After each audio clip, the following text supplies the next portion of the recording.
Thanks for updates Srikanth. Next మనం మెదక్ వెళ్దాం. మెదక్లో మా ప్రతినిధి సునీల్ మనకి సిద్ధంగా ఉన్నారు. అక్కడ మల్లన్న సాగర్ను స్పీకర్ పోచారం శ్రీనివాసరెడ్డి సందర్శించారు. ఈ నేపథ్యంలో ఆయన కొన్ని మాటలు చెప్పినటువంటి పరిస్థితి, దేశ సంపదకు పెరుగుదలకు నీటి వనరులు అత్యంత అవసరమని చెప్పారు. అలాగే ఇతర దేశాలకి తెలంగాణ ఆదర్శంగా నిలుస్తుందని చెప్తున్నటువంటి పరిస్థితి. కాళేశ్వరం నుంచి 18,75,000 ఎకరాలకు నీటిని అందిస్తున్నామంటూ చెప్తున్నటువంటి పరిస్థితి. కాళేశ్వరం నీటితో పంటలు సస్యశ్యామలం అవుతున్నాయని, ప్రభుత్వం చేసినటువంటి ప్రతి పథకం కూడా జనాలకు ఉపయోగపడుతుందంటూ చెప్తున్నటువంటి పరిస్థితి. దీనిపై పూర్తి అప్డేట్స్ ఏంటి సునీల్, చెప్పండి. సిద్దిపేట జిల్లా మల్లన్న సాగర్ వద్ద మంత్రి రాష్ట్ర స్పీకర్ పోచారం శ్రీనివాసరెడ్డి పర్యటించారు. ఈరోజు ఉదయం ఆయన 10:30 గంటలకు మల్లన్న సాగర్ కాలువ వద్దకు చేరుకున్నారు. కుక్నూరుపల్లి వద్ద నుంచి ఆయన పర్యటన ప్రారంభమైందని చెప్పవచ్చు. అయితే ఆయన ఈ సందర్భంగా మాట్లాడుతూ భారతదేశానికి స్వాతంత్రం వచ్చాక ఇరిగేషన్ ప్రాజెక్టుల గురించి, నీటి గురించి ఆలోచించిన ప్రథమ వ్యక్తి నెహ్రూ అని, ఆ తర్వాతే సీఎం కేసీఆర్ కూడా అదే తరహాలో ప్రాజెక్టుల కోసం, సాగునీటి కోసం ఆయన ఆలోచించారని చెప్పి ఆయన కితాబు ఇవ్వడం జరిగింది. మరోవైపు కాళేశ్వరం నిర్మాణ సమయంలో ప్రతిపక్షాలు కోర్టులకు వెళ్ళి అడ్డుకున్నారని చెప్పి న్యాయపరమైన చిక్కులు తీసుకొచ్చినప్పటికీ కూడా రైతు బంధు కేసీఆర్ దగ్గరుండి ప్రాజెక్ట్ పనులను పూర్తి చేశారని చెప్పి దేశానికే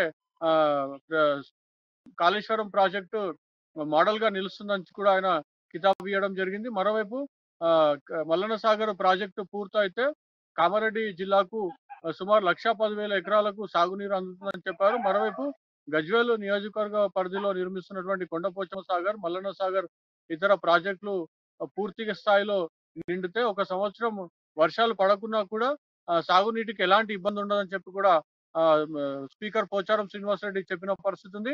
మరోవైపు రాష్ట్రం మొత్తం కూడా టిఆర్ఎస్ ప్రభుత్వం ఏర్పడ్డాక సస్యశ్యామలంగా ఉందని చెప్పి ప్రాజెక్టుల నిర్మాణం కోసము కేసీఆర్ అహర్నిశలు కృషి చేస్తున్నారని చెప్పారు. గతంలో కాంగ్రెస్ పాలనలో ఉన్నప్పుడు కేవలం కాంట్రాక్టులు, కమిషన్ల కోసమే ప్రాజెక్టుల నిర్మాణం లేదా ప్రాజెక్టుల కాల్వల పనులు చేసినప్పటికీ చుక్క నీరు కూడా రాలేదని చెప్పి కూడా కాంగ్రెస్ పార్టీని ఉద్దేశించి స్పీకర్ పోచారం శ్రీనివాసరెడ్డి విమర్శించిన పరిస్థితి ఉంది. రాజశేఖర్ రైట్ సునీల్, ఏదైతే ఈ విమర్శలకు సంబంధించి పూర్తి స్థాయిలో అంటే అవాకులు చవాకులు ఎవరైతే ఉన్నారో ప్రతిపక్షం నుంచి మాట్లాడుతున్నారని కూడా చెప్పినటువంటి సందర్భంలో, అలాగే మల్లన్న సాగర్తో సంవత్సరంలో 2 పంటలు కూడా వేసుకోవచ్చని పోచారం చెప్పినటువంటి పరిస్థితి, ఆ పరిస్థితి ఉందా అక్కడ?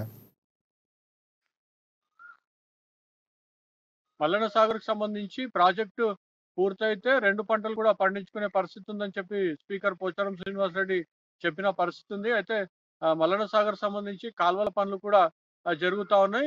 ప్రాజెక్టు పూర్తి స్థాయిలో పనులు పూర్తయితే 2 పంటలు పండే పరిస్థితి అక్కడ కనిపిస్తా ఉంది. మరోవైపు మల్లన్న సాగర్ నిర్మాణం కోసము భూములు ఇచ్చినటువంటి భూ బాధితులందరికీ కూడా కృతజ్ఞత తెలిపారు స్పీకర్ పోచారం శ్రీనివాసరెడ్డి. మరోవైపు మల్లన్న సాగర్ పూర్తయితే పక్కన ఉన్న నిజామాబాద్ జిల్లా కూడా సస్యశ్యామలం అవుతుందని చెప్పి కూడా స్పీకర్ పోచారం శ్రీనివాసరెడ్డి చెప్పిన పరిస్థితి ఉంది.